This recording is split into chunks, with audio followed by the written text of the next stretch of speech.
Soekarno adalah pemimpin yang hebat. Beliau adalah presiden pertama Indonesia. Banyak orang kenal beliau dengan sebutan Bung Karno. Beliau juga punya julukan istimewa.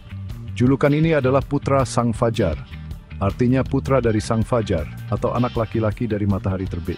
Nama ini puitis dan indah sekali. Nama ini menceritakan kisah tentang beliau. Nama ini memberi petunjuk tentang peran penting beliau dalam sejarah. Julukan ini ada asal-usulnya yang jelas. Ini ada hubungannya dengan waktu Soekarno lahir. Beliau lahir tanggal 6 Juni tahun 1901. Lahirnya pagi-pagi sekali, saat matahari baru mau terbit.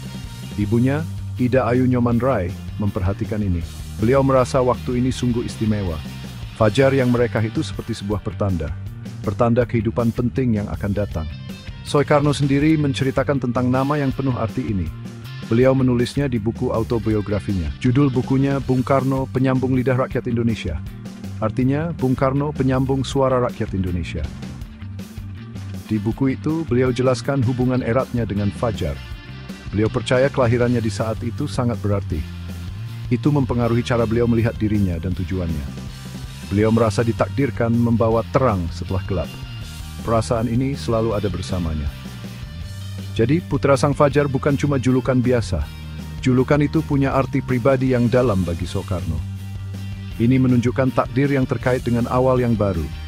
Takdir untuk memimpin rakyatnya ke masa depan yang lebih cerah. Nama ini menyertai beliau sepanjang perjalanan hidupnya. Nama itu jadi bagian penting dari dirinya. Nama itu membuat beliau jadi tokoh yang unik. Banyak orang Indonesia merasa nama ini sangat menginspirasi. Nama itu menangkap harapan yang beliau wakili. Nah, Fajar itu artinya waktu matahari terbit di pagi hari.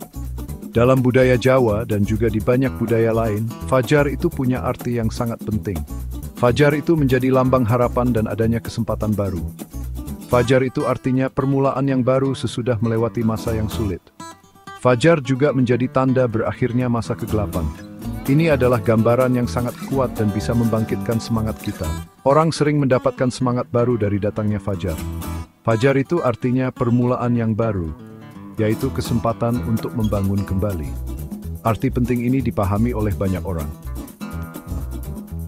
Arti penting ini sangat cocok untuk keadaan Indonesia pada waktu itu. Ketika Pak Soekarno masih muda, negara kita Indonesia adalah jajahan Belanda. Indonesia dikuasai oleh bangsa asing dalam waktu yang sangat lama. Masa itu sering digambarkan seperti malam yang panjang dan gelap sekali. Rakyat Indonesia merasa tertindas dan sangat merindukan kebebasan. Mereka sangat ingin masa kegelapan ini segera berakhir. Mereka sangat berharap akan datangnya hari kemerdekaan yang baru. Harapan bersama ini begitu kuatnya. Semua orang menantikan datangnya zaman yang baru. Julukan untuk Pak Soekarno, yaitu Putra Sang Fajar, sangat sesuai dengan keadaan ini. Julukan itu menjadi gambaran yang kuat tentang peran beliau. Beliau dianggap sebagai orang yang akan membawa datangnya Fajar. Beliau akan memimpin bangsa Indonesia keluar dari gelapnya masa penjajahan. Beliau akan membawa Indonesia memasuki zaman kebebasan dan bisa mengatur negaranya sendiri. Pemikiran ini memberikan rakyat Indonesia harapan yang sangat besar. Beliau mewujudkan permulaan yang baru ini untuk bangsa Indonesia. Nama beliau sendiri seolah menjadi janji akan adanya perubahan, yaitu janji untuk bebas dari penjajahan bangsa asing. Oleh karena itu, julukan ini punya arti lebih dari sekadar waktu kelahiran beliau. Julukan ini terhubung sangat erat dengan impian seluruh bangsa Indonesia. Julukan ini sejalan dengan keinginan bersama seluruh rakyat untuk merdeka. Julukan ini menggambarkan Pak Soekarno sebagai tokoh penting dalam kebangkitan bangsa. Beliau adalah pembawa kabar baik tentang masa depan Indonesia yang lebih cerah. Hal ini membuat beliau menjadi seorang pemimpin yang sangat istimewa dan dihormati oleh rakyatnya. Nama beliau seolah membawa harapan dan cita-cita seluruh bangsa. Beliau adalah wujud nyata dari perjuangan rakyat Indonesia untuk meraih kebebasan. Sang Putra Fajar akan memimpin rakyatnya menuju masa depan yang lebih terang.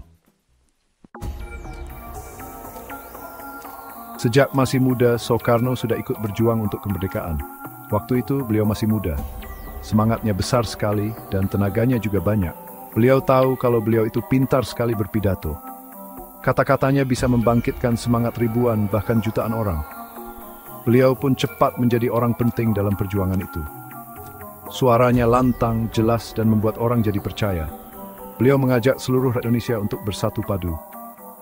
Beliau mengajak rakyat Indonesia berjuang untuk kemerdekaan bangsa kita. Pidato-pidatonya membakar semangat mereka untuk berjuang. Di tahun 1927, Soekarno punya peran yang sangat penting. Beliau ikut mendirikan Partai Nasional Indonesia atau PNI. PNI itu kependekan dari Partai Nasional Indonesia. PNI ini penting sekali untuk usaha meraih kemerdekaan. Tujuannya supaya Indonesia bisa merdeka sepenuhnya, tidak dijajah lagi. Soekarno adalah pemimpinnya. Beliau itu punya daya tarik yang kuat dan selalu penuh semangat. Beliau memimpin usaha-usaha awal PNI dengan pandangan jauh ke depan dan penuh keberanian. Di bawah pimpinan beliau, partai itu cepat sekali besarnya. PNI menjadi kekuatan yang besar untuk melawan penjajah Belanda. Pemerintah Belanda waktu itu menganggap Soekarno sebagai ancaman yang besar. Karena perjuangan itu, Belanda sering menangkap beliau. Beliau juga pernah dibuang ke pulau-pulau yang sangat jauh. Tapi biarpun banyak rintangan, semangat Soekarno tidak pernah patah. Keinginan kuatnya untuk membebaskan negeri ini tidak pernah goyah. Walaupun dibuang jauh, beliau terus memberi semangat kepada rakyat Indonesia. Beliau menjadi lambang perlawanan dan kekuatan bangsa kita. Keberaniannya dikagumi banyak orang di seluruh Nusantara. Beliau tidak pernah menyerah untuk meraih impian kemerdekaan Indonesia. Perjuangannya yang panjang dan berat itu akhirnya membawa bangsa kita ke satu peristiwa sejarah yang sangat penting. Akhirnya, pada tanggal 12 Agustus 1945, Indonesia mengumumkan kemerdekaannya. Soekarno bersama sahabat seperjuangannya Muhammad Hatta membacakan naskah proklamasi kemerdekaan. Inilah fajar kemerdekaan yang sudah beliau perjuangkan dengan sekuat tenaga. Sang putera Fajar telah menepati janjinya yang besar itu. Akhirnya, Indonesia benar-benar bebas dari penjajahan. Ini adalah keberhasilan yang sangat besar, baik untuk beliau maupun untuk bangsa Indonesia. Cara beliau memimpin sangatlah penting sampai akhirnya Indonesia bisa merdeka. Dan dimulailah babak baru Indonesia. Bung Karno punya karisma yang luar biasa dan tidak bisa dibantah. Orang-orang secara alami tertarik pada kepribadiannya yang kuat. Auranya terasa kuat dimanapun beliau berada. Pidato-pidatonya legendaris, seringkali berjam-jam. Beliau bisa membuat banyak sekali pendengar terpukau. Hubungannya dengan rakyat terasa sangat mendalam. Daya tarik unik ini adalah bagian penting dari kepemimpinannya. Beliau terhubung erat dengan hati rakyat Indonesia. Mereka melihat beliau lebih dari sekadar politisi. Julukan Putera Sang Fajar menambah aura luar biasa ini. Julukan itu memberi kepemimpinannya kualitas khusus, seolah-olah punya kekuatan istimewa. Terdengar seperti ramalan, seolah-olah beliau memang ditakdirkan untuk memimpin. Seolah-olah beliau dipilih untuk membawa Indonesia menuju kemerdekaan. Ini membuat citranya semakin kuat dan berkesan. Ini menunjukkan beliau dipilih untuk peran bersejarah ini. Pandangan ini sangat cocok dengan kepercayaan budaya Indonesia. Ini mengangkatnya melebihi pemimpin biasa. Nama itu sendiri menjadi sumber kekuatan. Julukan ini dan artinya yang dalam punya warisan abadi. Ini bagian penting dari ingatan bersama bangsa Indonesia. Orang-orang masih ingat dan menghormatinya sebagai Putera Sang Fajar. Kisahnya, termasuk julukan ini, diajarkan di sekolah-sekolah. Anak-anak muda Indonesia belajar tentang peran pentingnya dalam sejarah mereka.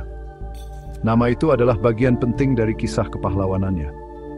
Nama itu membantu menentukan tempatnya dalam cerita bangsa. Ini adalah pengingat perjalanannya yang unik. Warisan beliau terjaga melalui cerita-cerita seperti ini. Pada akhirnya, Putera Sang Fajar lebih dari sekadar julukan. Julukan ini adalah lambang dari harapan abadi dan perjuangan berat untuk kebebasan. Julukan ini adalah lambang dari kelahiran bangsa Indonesia itu sendiri. Ini mengingatkan bangsa Indonesia akan perjalanan sulit mereka untuk bisa mengatur negaranya sendiri. Ini menghormati pemimpin yang melihat jauh ke depan, yang membimbing mereka melewati kegelapan. Beliau memimpin mereka menuju cahaya terang kemerdekaan. Warisan beliau yang terkandung dalam nama ini terus menginspirasi. Putera Sang Fajar membawa hari yang baru, dan hari baru itu terus bersinar.